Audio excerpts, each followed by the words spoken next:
Hey guys, welcome back, and today I'm going to share some of the photos and videos for you guys because I've been away for the past 3 days. Now I'm here to tell you guys that I went to York, but it took me 2.5 hours to get there from Birmingham New Street. I'm starting this castle photo, but let me tell you something about this castle for you guys. The castle in York has been significant for almost 1,000 years, with William the Conqueror building the first Norman castle there in 1068. This initial motte and bailey castle was rebuilt and reinforced over the centuries, with the most surviving structure, Clifford's Tower, being the castle's keep, rebuilt in stone in the 13th century. In 1068, William the Conqueror established the first castle as a strategic stronghold to control the rebellious north of England. In 1190, the castle was the site of a tragic massacre and mass suicide of York's Jewish community. In the 13th century, after the original wooden structure was destroyed by a storm, King Henry III ordered a rebuild in stone, which led to the construction of Clifford's Tower as a new keep around 1245. In the later history and survival in the 18th and the 19th centuries, most of the castle's buildings were demolished to make way for new prisons and a crown court, with Clifford's Tower becoming the most prominent surviving remnant. The Clifford's Tower is now a historic monument managed by English Heritage, while the other buildings on the site house the York Castle Museum and the Crown Court. On March 16, 1190, 150 Jewish people were killed by angry mobs to avoid murder and forced baptism. The community, led by Rabbi Yom Tov of Joini, chose mass suicide. The timber keep was set on fire by the trapped Jews. Here I am in the History Museum with the photos of portraits.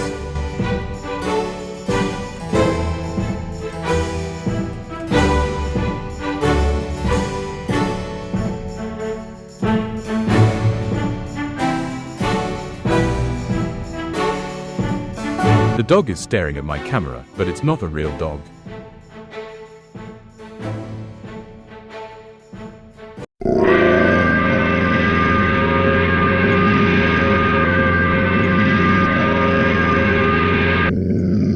This is the portrait of a cow, but get him out of here.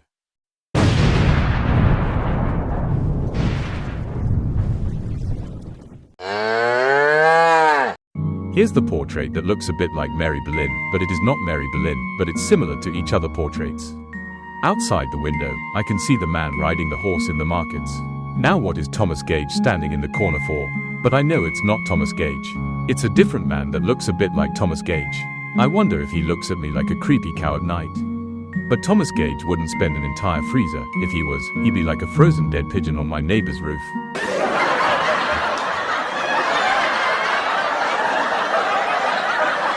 And there's another portrait that looks like Alexander Pope, but it's got the same wig like other people. I have heard of Sooty the TV show, but I haven't heard it for a long time. It has approximately been around for 70 years, along with the TV presenters, including Harry Corbett, his son Matthew, and currently Richard Cadell, making it one of the longest-running children's TV shows in the world. In 1952, Sooty's first appearance on the BBC's Talent Night. In 1955, The Sooty Show begins on the BBC. In 1968, The Sooty Show moves to ITV with Thames Television. In 1976, Matthew Corbett takes over as the presenter from his father, Harry Corbett. In 1992, The Sooty Show concludes its final series with Thames Television. In 1993, Sooty and Company premieres on ITV. In 2001 to 2004, a new series simply called Sooty airs on ITV. In 2011, a new incarnation, also titled Sooty, begins on CITV. In 2017, a selection of early puppets from the show appear on Antiques Roadshow. In 2022, Sooty celebrates his 75th anniversary, as the show holds the record for the longest-running children's TV program globally. I'm showing the other portraits for you guys. Enjoy!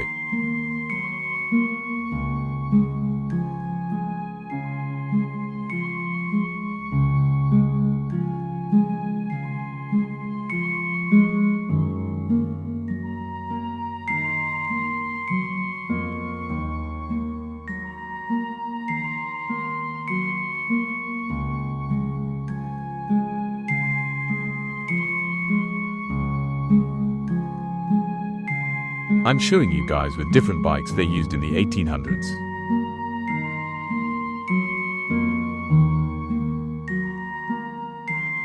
I found another horse carriage down in the markets.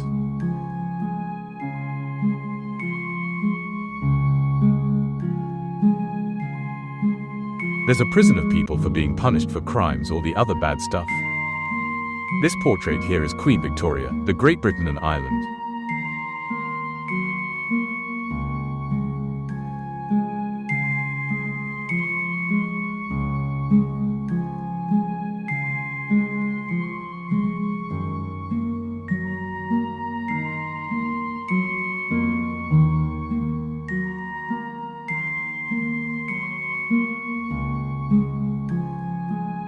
I see the girl in a dungeon for being punished after what she did that was not good.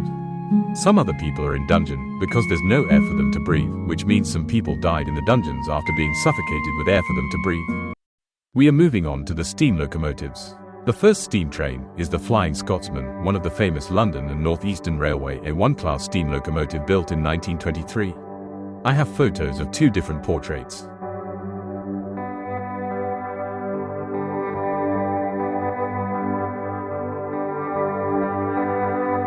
And we're back at the mechanical engines.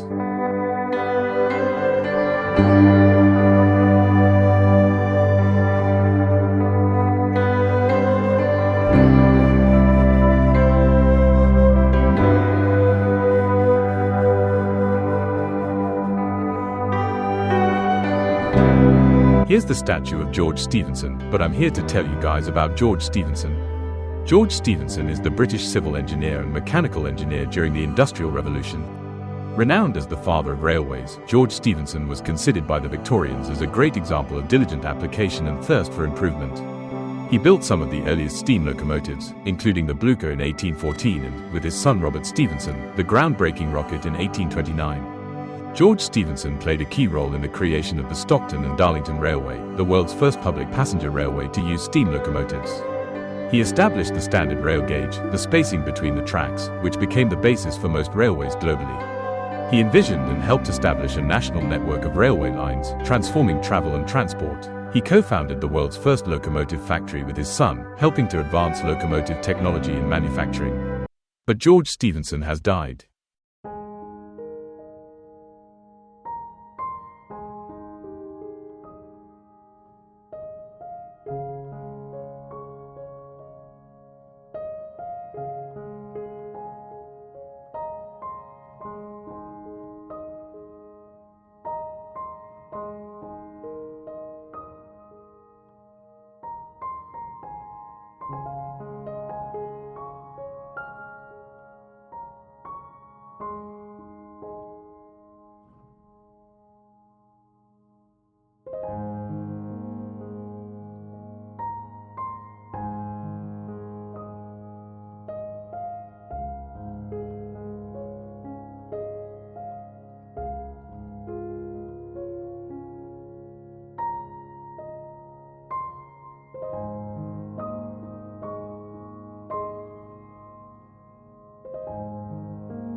And we're back on trains.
That's the statue of Richard Trevithick. But let me tell you guys about him. Richard Trevithick is a British inventor and mining engineer known for inventing the first high-pressure steam engine and building the first steam locomotive and steam carriage. He developed and patented the first high-pressure steam engine, a more compact and efficient design that didn't require a condenser. In 1801, he built and demonstrated the Puffing Devil, a full-scale steam-powered road carriage. In 1804, he built the first steam locomotive for the Penydarren Ironworks in Wales, successfully hauling iron wagons. But unfortunately, he died.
There's a horse with a mask on.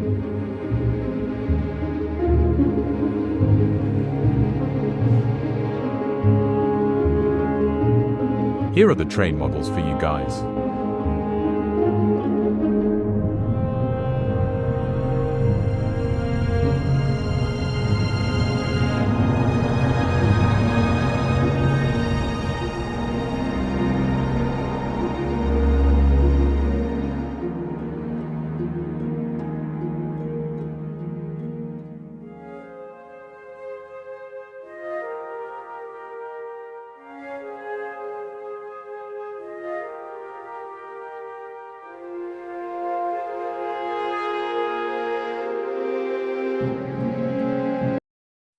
I'm at the cat cafe where there is at least few cats in the restaurant. Currently, there are 19 cats in total. So enjoy seeing cat pictures.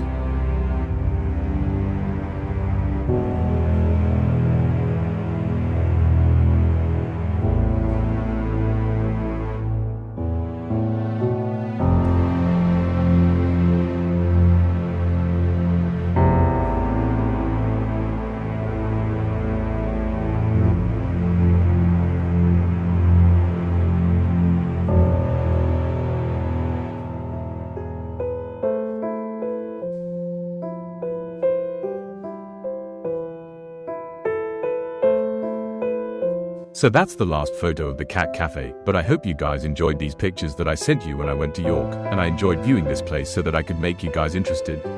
So guys, I'm going to end this video here. I hope you enjoyed this video. If you did, smash that like button and I'll see you guys next time. Goodbye.